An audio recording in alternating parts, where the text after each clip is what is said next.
gente começa falando do mercado da bola, que tá agitado. Tem gente de olho no Ryan, revelação do Vasco, a joia vascaína. Vamos falar com o Pedro Rocha, lá da redação de São Paulo, para contar pra gente. É isso mesmo, Pedro? Conta tudo. Fala, Débora. Tudo bem? Boa tarde pra você, pra todo mundo ligado no Globo Esporte. A gente começa essa central falando do Ryan, mas calma, vascaíno, respira, porque ele fica, pelo menos por enquanto. O Vasco recusou uma proposta de 200 milhões de reais do Zenit da Rússia para tirar o atacante aqui do Brasil. A resposta do Vasco para essa proposta foi, como dizem nas ruas, tá duro, dorme. O Vasco só topa negociar o Ryan por propostas acima dos 300 milhões de reais. Vamos aguardar os próximos capítulos dessa novela. E o Vasco, hein? Recusou mais uma proposta do Zenit por Ryan. O clube russo fez uma proposta de 31 milhões de euros e o Cruz Maltino pediu 50 milhões para negociar o atacante. É você que tem mais informações? Sim, estou até pegando aqui. Então, enquanto ele vai a proposta, olhando, qual foi? Peguei. Tem aí? É porque eu tive acesso à proposta. Ela foi assinada pelo presidente do Zenit, enviada ao Carlo Amadeu, que é o diretor-presidente, o CEO do Vasco, ao Admar Lopes também, que é o diretor executivo. 31 milhões que seriam pagos em 4 parcelas. A primeira em março de 2026, a segunda em julho de 2026, a terceira em março de 2027 e a quarta em março de 2028. E os outros 4 milhões de euros em cima de títulos. Ou seja, se o Zenit conquistasse o título da Copa da Rússia, o Vasco ganharia um valor. Se conquistasse o título do Campeonato Russo, o Vasco ganharia um valor e o limite de 4 milhões de euros. Ou seja, totalizando 35 milhões de euros, e o Vasco recusou. Mas tem um detalhe que pouca gente sabe. Essa proposta ela foi enviada ao Vasco da Gama por representantes brasileiros autorizados pelo Zenit. Não foram os empresários do Ryan que levaram ao Vasco da Gama. Isso quer dizer que o Ryan também teria que dar ok para ir para o Zenit. Claro. Não quer dizer que a proposta chegou é porque o Ryan aceitou. Não. Ou seja, seria uma negociação ainda mais complicada, porque teria que ter o ok dos empresários do atleta. Para mim, a grande informação nessa situação é o Vasco pedir 50 milhões de euros no Ryan. E eu acho que está certo. Muita gente acha loucura. Gente, o Ryan é um baita jogador. É porque ele tá com a camisa do Vasco. Se ele tivesse hoje com a camisa do Palmeiras ou até mesmo do Flamengo, todo mundo estaria achando a pedida de 50 milhões ok. Tá certo, o Vasco da Gama tem que se valorizar. Estamos falando de um baita jogador, se destacou na temporada, foi eleito aí a revelação do Campeonato Brasileiro e para mim é jogador até mesmo de seleção brasileira. Então o Vasco tá certo em bater o pé. E aí o menino também tá certo de talvez nesse momento não ir pro Zenit, né, o Tatá, porque ele é muito jovem e a gente já entendeu que a visibilidade aqui para você, por exemplo, ser convocado aqui no Brasil tá ótima. O Vasco é um time poderosíssimo, é um time gigante. E aí você joga bem no Vasco, se estiver bem, como é o caso do Ryan, e ele tiver que ser convocado, ele vai ser convocado. Então, por uma questão de visibilidade, eu acho que tá tudo certo, né? A gente tem o olhar todo aqui voltado pro nosso futebol brasileiro. E aí, seria uma boa o menino ir pro Zenit agora? Eu, particularmente, se eu pudesse dar um conselho pro Zenit, não. Porque eu acho, como bem disse o nosso amigo Venê, é um jogador que tem totais condições de ir até mesmo para um outro futebol, para um outro mercado, onde vai encontrar talvez mais facilidade, mais visibilidade. E ele continuando aqui com toda certeza, o Pedrinho que está lá, Felipe, né, são grandes nomes do futebol, deve estar conversando bastante com ele. E ele continuando, isso para o Vasco também vai ser muito bom, porque acho que a venda, já que estamos falando do Vasco, que vem numa reconstrução, em um outro momento, ela vai acontecer em algum momento. Sim. Mas é um ativo do clube, né, onde o Vasco criou esse menino, né, com DNA vascaíno, e hoje ele está aí se destacando. Então, a pedida de 50 milhões está mais que certa, tem que valorizar o seu produto, mas eu acredito que, em outros termos, se algum clube, né, alinhado também com o atleta, que seja um futebol italiano, um futebol espanhol, chegar com seus 30 milhões, eu acho que eles conseguem levar o... Fernandinho, tem um detalhe também na negociação do Ryan com o Vasco, porque o valor que o Vasco vai receber não é 100%, tá? Então depende muito do valor da venda, é entre 60% e 70%. Pode chegar a 70% dos direitos econômicos para o Vasco da Gama se chegar a um determinado valor. Por isso que o Vasco pede extremamente alto, para isso. Para ele receber e ter mais direito nessa futura venda. Não é porque só pensa que o jogador tem potencial, não é isso. Também está pensando em você. O Vasco da Gama está certo. Tem que receber o máximo de valor possível numa negociação, caso venda o Ryan.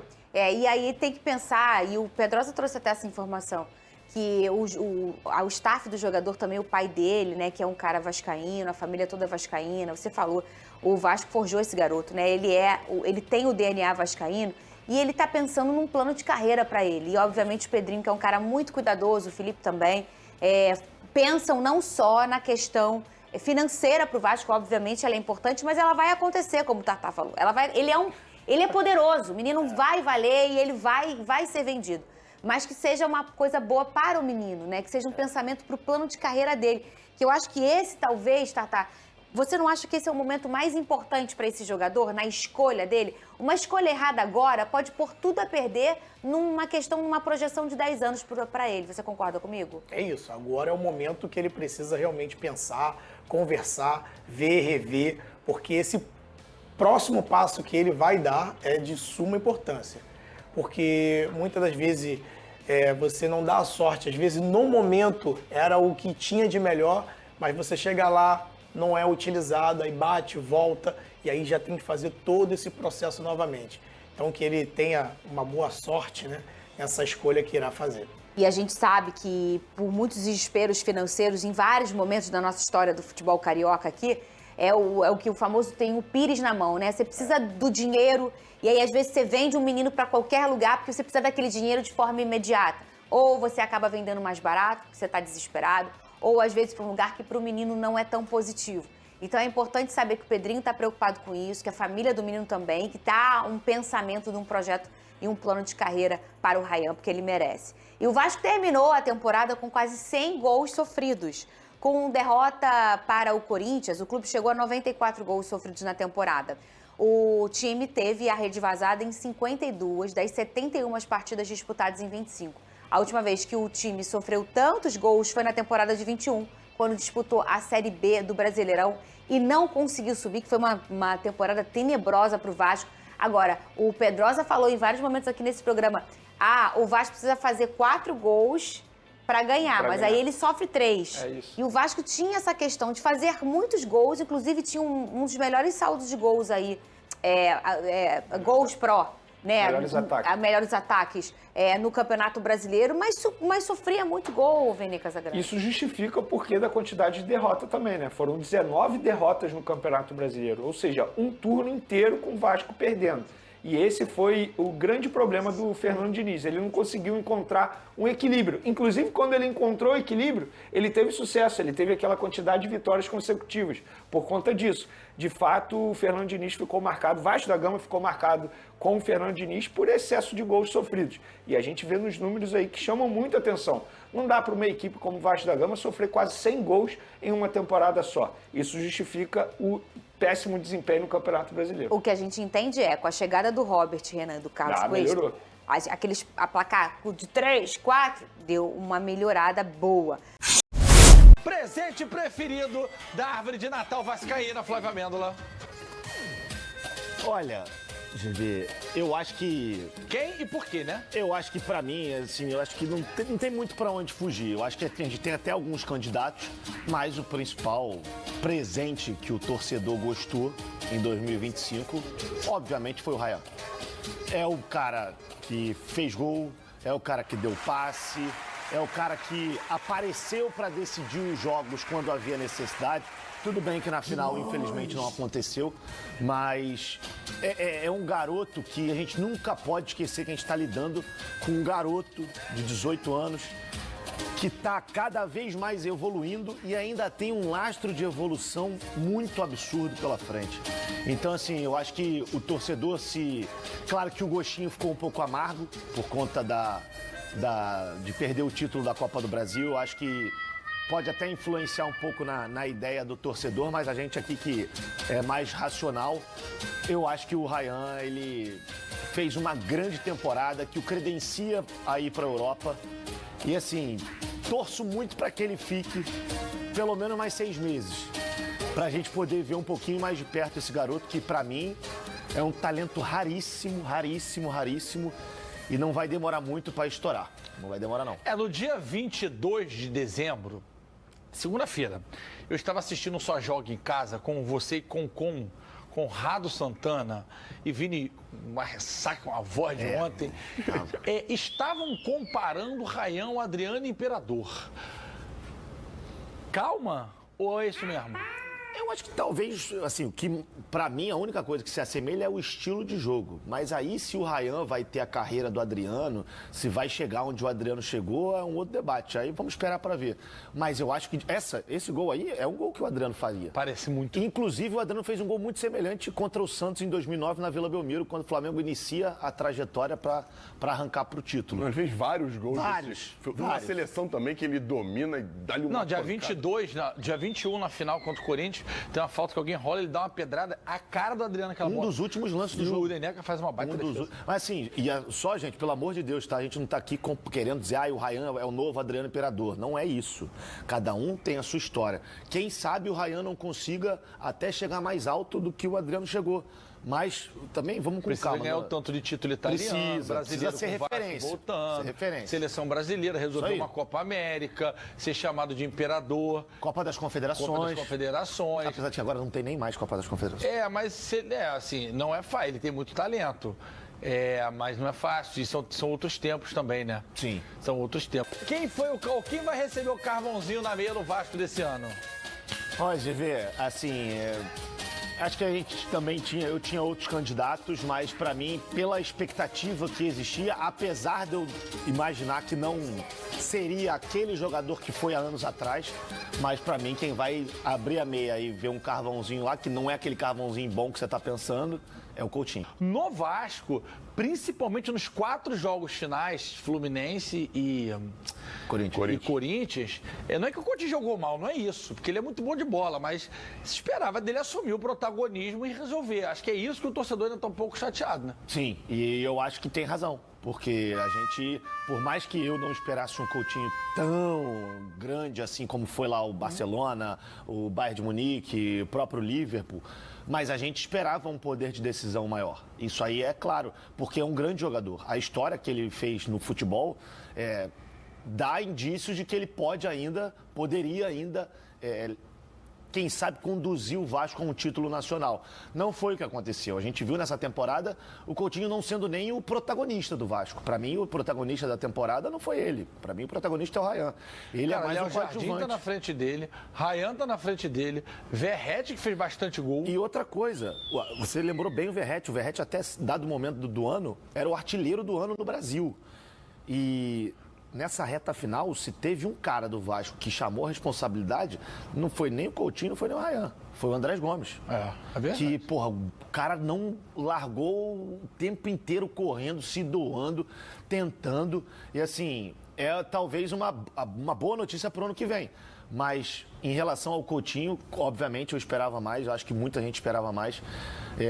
E assim, eu não sei se ele, ano que vem, se ele vai conseguir entregar o que a gente espera. Não sei. Ele tem Torço pra contrato, que sim. né? Até o final do ano. Não, e para completar o que o Flavinho falou, é bom lembrar que o Verratti, mesmo sendo reserva, terminou o ano como artilheiro. Vai terminar o ano como artilheiro do ano no Brasil. O cara que mais fez gols. O Verratti não tem mais jogo. O Verratti ainda é o cara que mais fez gols no Brasil em 2025. Momento rabanada. Momento rabanada, certamente foi a classificação para a final.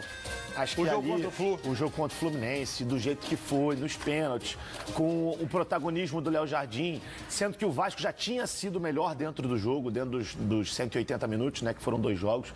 Poderia ter ganhado o jogo nos 90. Não conseguiu, levou para os pênaltis. Tudo parecia que não ia fluir também quando o Verratti perde o primeiro pênalti. Mas aí entra em ação o Léo Jardim, que para mim é o segundo grande nome do Vasco nessa temporada. E consegue ajudar o Vasco e levar o Vasco para a grande final. Acho que, claro, né, o resultado ele acaba condicionando muita coisa. Mas eu tenho certeza que muito vascaíno também sentiu muita alegria nesses últimos dias aí. Porque aquela final, o empate estava tão perto, as coisas pareciam que iam caminhar a favor, e aí depois toma o segundo gol, enfim. Mas de Copa do Brasil, acho que ainda foi o grande, Não, o grande momento do Vasco. Até hoje, eu tenho nada com isso, mas tenho tudo com isso. Até hoje eu não consigo engolir aquele gol do Yuri Alberto. Flávio Amêndola, momento maçã na maionese, que a Dona Adriana faz lá em Resende. Cara, eu poderia escolher o momento de oscilação do Vasco, que foram 5 derrotas seguidas, um momento que gerou muita dúvida. Mas eu vou ficar com o último ato da temporada, a decisão, a perder o título no Maracanã, do jeito que foi, o Maracanã lindo do jeito que estava, o Rio de Janeiro ensandecido naquele domingo. Deu uma pena por causa da criançada, mano. É. Mas a vida não é um morango, né? Então a vida que segue. E outra coisa, ano passado foi semifinalista, esse ano foi finalista. Uma hora vai bater campeão, gente. Eu acho que o importante é continuar. Se o Vasco continuar nessa pegada na Copa do Brasil, e aí pode ser uma Sul-Americana também, uma hora vai bater campeão. Isso é probabilidade, gente. É isso. Qual a chance de você ganhar um título? É chegar na final. Quanto mais vezes você chega na final, maior a chance de você ganhar. Bota a árvore de Natal do Amêndola na tela aí, Vini Show! É isso. Rayan, Couto, final da Copa do Brasil, vice da Copa do Brasil. Agora a árvore de Natal do Fernandão. Vamos ver, ele que bota a estrelinha lá em cima, porque ele tem 2 metros de altura. Presente preferido no Vasco da Gama, Fernandão. Olha, na minha opinião, o presente de Natal do Vasco é repetido. Ninguém gosta muito de ganhar presente repetido, né, GV?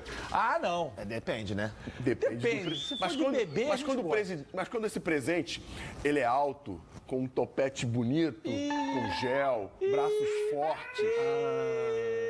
É bom ou ruim ganhar esse presente delícia, de novo? graças a Deus. Então, o meu presente de Natal do Vasco é repetido e chama-se Léo Jardim. Porque é difícil as pessoas reconhecerem o trabalho dos zagueiros, dos goleiros. E fazem muita diferença quando você tem um goleiro que te dá sustentação para você atacar. Os times do Diniz gostam de correr muito riscos. E o Léo Jardim, quem não percebeu, quem não quis ver o Léo Jardim evoluindo com os pés, hoje ele é um jogador melhor do que ele era no ano passado, jogando com os pés. E a gente entende que é muito difícil você evoluir depois de uma certa idade em uma valência que você não era tão necessário que você utilizasse. E o Léo Jardim melhorou. O Vasco tem utilizado os pés e com as mãos, não preciso nem dizer, né? O Léo Jardim, no Brasil hoje, para mim, ele é o terror dos batedores de pênalti. A quantidade de pênaltis que ele pegou nas disputas que o Vasco teve, principalmente nas Copas do Brasil, né? Tanto do ano passado quanto desse ano, ele foi imprescindível.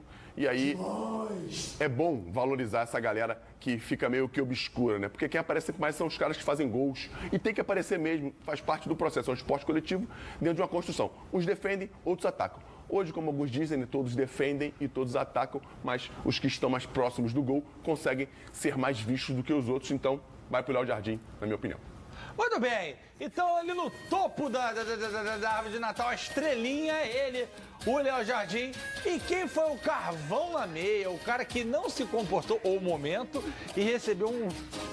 Acabou com o churrasco da galera e botou um carvão dentro do Eu concordo com o Flávio Amêndola e vou repetir. A gente só espera muito das pessoas que a gente acha que tem condições de oferecer.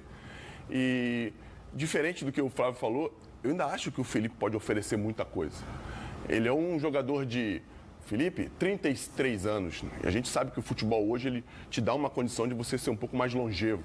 E ele é um cara que se cuida, que família, que não, enfim, que não perde tempo com outras coisas a não ser se cuidar para a família e para sua profissão, que é o futebol. Então, eu vou reforçar isso aqui, por mais que seja a ideia do Fernando Diniz, essa construção, esses jogadores fazendo essa rotação para construir o jogo. Eu ainda acho o Felipe Coutinho muito longe do gol. E às vezes, os gols que ele fez nesse ano, a não ser os de falta, né, um ou outro que eu não me lembre, de fora da área, todos eles estavam dentro da área, estava próximo do gol e lá ele tem um poder de decisão muito grande, a gente sabe o jogador que é. Melhor momento do ano, Fernandão. Olha, eu podia falar que a final da Copa do Brasil, mas acho que não terminou muito bem, mas chegar lá é sempre o mais difícil. O ano que foi Flamengo em Nova Iguaçu foi ano passado, né? Foi 23, né? Foi 24. Na minha opinião, o melhor momento do Vasco foram aqueles 11 jogos em que o Vasco só perdeu para o Palmeiras em São Paulo, que ganhou Cruzeiro, ganhou Bahia. Logo no dia que ganhou os 30 milhões, não foi? Teve um negócio desse? Ganhou o Fluminense no Maracanã. Isso aí. Não quebrou a sequência de vitória do Fluminense, porque o Fluminense era visitante na época. Mas essa ganhou sequência... Vitória. Isso aí, ganhou Vitória, ganhou Fortaleza. vários jogos. Foram 11 jogos em que o Vasco só perdeu pro Palmeiras lá em São Paulo em um jogo que até não jogou tão bem, mas dentro dessa sequência eu vi o melhor momento do Vasco, eu vi o melhor Vasco jogar. E um pouquinho antes tinha vencido, podia ter falado isso aqui também, mas acho que é um lance bem pontual, que foi a vitória por 6-0 sobre o Santos, mas... Pô, aquilo ali um foi lance muito bem legal pontual. também, cara. Mas essa sequência deu ao Vasco o respiro para a sequência ruim do fim do ano. Cara, o Vasco terminou a 3 pontos da zona. Isso aí, também. porque se não tivesse feito o que fez nessa sequência, podia ter brigado pelo Poderia não, contra o rebaixamento Fernandão. até o fim. Se a sequência não fosse de 8 vitórias, tava rebaixado, filho. É isso aí. Só que se ia... Então, esse pra mim Tá, foi o então melhor seu momento do melhor Vasco. momento do Vasco, é a Isso. sequência, beleza. E o momento mais difícil do Vasco da Gama na temporada? Olha, eu tive que pensar. Tive que pensar porque o Vasco oscilou muito. Queria ter escolhido um jogo em si, mas escolhi uma outra sequência. A sequência após essa vitória contra o Fluminense. Foram 9 jogos em que o Vasco perdeu 8 e só ganhou do Internacional por 5-1 em São Januário. Graças a Deus ganhou esse jogo. Esse jogo foi o jogo determinante, aquele jogo da chuva que choveu pra caramba. E o André parou, jogou muito de e novo. voltou. Oi? O colombiano jogou muito de O novo. André muito. fez um golaço, né? Se o Andréas Gomes tivesse chegado no começo do ano, ele estaria brigando, claro, performando do jeito que performou no fim, para ser o presente preferido, junto com o Rayan, porque Sim. ele foi importantíssimo para essa arrancada do Vasco. Então, falando do momento mais difícil, para mim foi essa sequência de 9 jogos em que perdeu 9. Perdeu 8. Árvore de Natal do Fernandão na tela, Flávio Amêndola, Vini Show bota na tela. Presente preferido, Léo Jardim, Carvão na meia, Coutinho. Melhor momento do ano, a sequência positiva de agosto a outubro. E o momento mais difícil, a briga para não cair. Tá aqui o Fernandão com o chapéu do treinador, que eu esqueço o nome dele. Álvaro Pacheco. Álvaro Pacheco. Se é Vasco, tá na colina.